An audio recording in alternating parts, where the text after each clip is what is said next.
Hello students.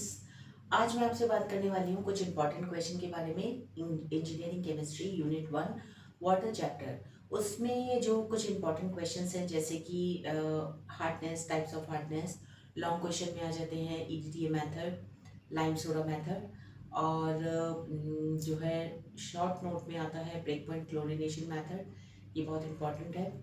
और यदि हम बात करते हैं बॉयलर ट्रबल की, तो बॉयलर ट्रबल में scale sludge and caustic embrittlement, ये तो बहुत इंपॉर्टेंट है।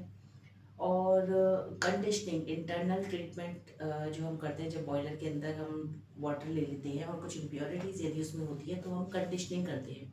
तो उसमें जो कुछ कंडीशनिंग है, specially कैलगन conditioning is very very important. और न्यूमेरिकल की बात करें तो न्यूमेरिकल जो आता है वो या तो ईडीटीए का आता है या फिर लाइम सोडा मेथड का आता है। तो आप बहुत अच्छे से न्यूमेरिकल कर लेना, क्योंकि न्यूमेरिकल का जो रेशियो होता है वो 50% होता है। तो आप यदि न्यूमेरिकल छोड़ जाएंगे तो क्या होगा, आपके मार्क्स 50% ही आएंगे।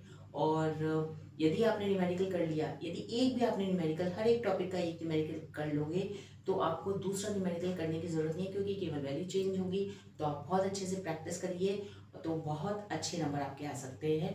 तो मेरा ये मानना है कि यदि आप कोई टॉपिक छोड़ रहे हैं तो एक बार उसको पहले देख लीजिए कहीं ये इंपॉर्टेंट क्वेश्चन तो हम नहीं छोड़ रहे। हेलो स्टूडेंट्स, आज मैं आपसे बात करने वाली हूँ कुछ इंपॉर्टेंट क्वेश्चन के बारे में। Engineering chemistry unit 1 water chapter, उसमें जो कुछ इंपॉर्टेंट क्वेश्चंस हैं जैसे कि hardness, types of hardness, long question में आ जाते हैं EDTA method, lime soda method, और जो है शॉर्ट नोट में आता है ब्रेक पॉइंट क्लोरिनेशन मेथड।